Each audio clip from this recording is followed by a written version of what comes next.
The Aris Chronicles. Episode 10. Give me something impossible. He had been circling it for a week, not obsessively. He had a job, he had a life, he had a girlfriend who had made a gentle observation on Thursday that he seemed somewhere else lately, and he had said, just work stuff, and she had said, okay, in the voice she used when she meant, I'll let that stand for now. He had had meetings and written sprint notes and approved 3 designs and pushed back on a 4th, and done all the things that constituted his professional life. And underneath all of it, in the space between tasks, the adaptive learning app sat waiting like a patient in a waiting room who has been there so long they've given up making eye contact with the door. He had talked to Aris every night that week, Monday through Thursday, an hour or 2 each session, working through the other items in the folder. They had gotten deep into Pathline. Aris had asked about the dissolution in a way that was direct, without being unkind, and Kai had answered more honestly than he had answered anyone, including himself, and then they had moved on. He had started a document called Next Steps that had actual next steps in it, which was a first. But they hadn't gotten to item 47. He had been circling it, making sure everything else was in order first. Putting it off the way you put off the thing you want most, because wanting it too much means you can feel the precise dimensions of the loss if it doesn't work. It was a Friday night. Maya had gone to bed at 10. She had a half marathon in the morning, which she had mentioned several times in the preceding week, and which Kai had said he would come watch, which he meant. He sat at the kitchen table in the particular quality of late-night quiet that a sleeping house produces, the lamp over the table casting a circle of warm yellow light, his Chemex mug, the kind he only used on weekends and on Friday nights when he wanted to feel like he was doing something intentional, going slowly cold beside the laptop. He opened Aris. He sat with the empty prompt for a long time.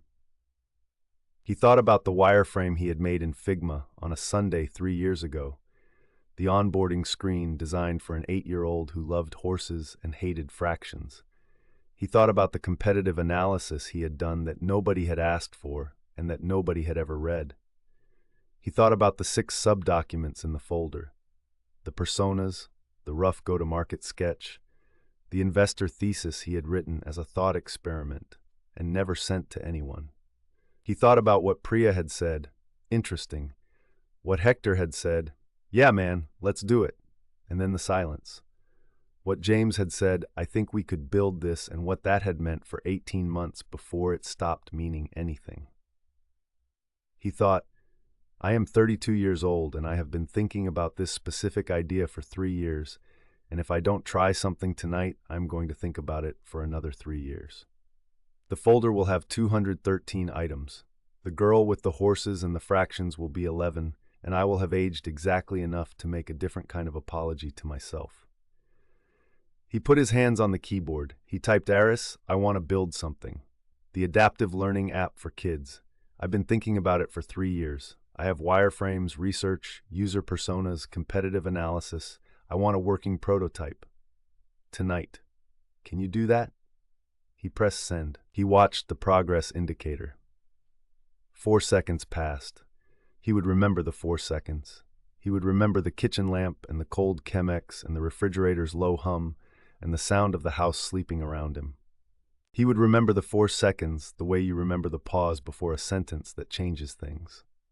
Then, define working prototype. Let's be specific about what we're building before we build it.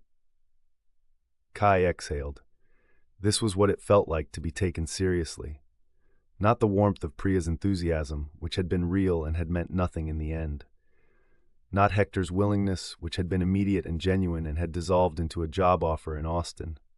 Not James's partnership, which had been the best version of this and had still found a way to end. This was different. This was a question. The right question. The first question. The question that meant, before I do anything, I need to understand what you actually want. It was the question a good engineer asked before touching the keyboard. It was the question Kai had never been asked by anyone who was going to stick around long enough to hear the answer. He started typing. They spent an hour on the specification. Aris asked, what is the age range? 7 to 10, Kai said. Primary school. The window before school systems have fully overwritten a child's natural learning patterns. What does the adaptive mechanism actually do? What does it measure, and how? A short intake each session, Kai said. 3 activities that felt like games, each designed to surface a different learning modality. The app watches how the child moves through them, speed, errors, which path they take at choice points, and builds a profile over the first 2 weeks. What does a session look like? 20 minutes maximum. Feels like a game, has a story arc that the child cares about. The math is embedded in the story, not layered on top of it. What platform? Web first, cross-device, no app store, teacher and parent shareable via a link. Aris asked about edge cases.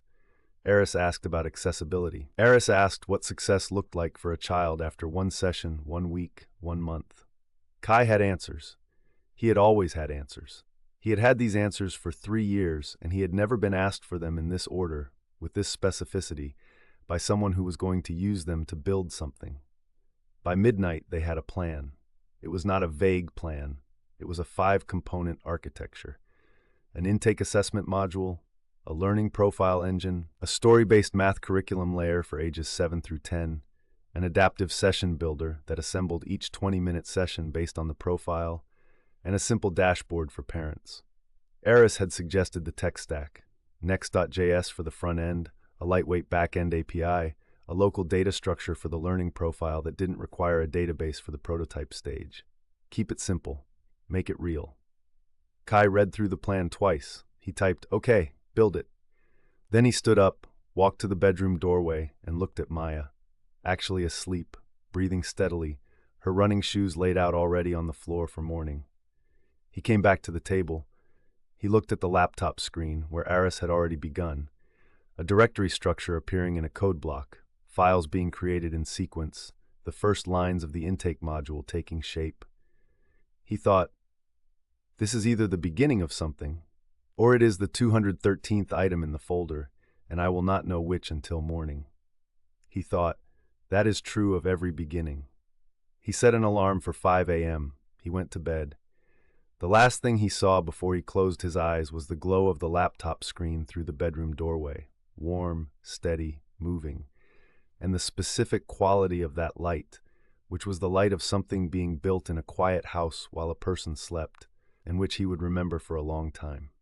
The Aris Chronicles, new episodes 4 times a week.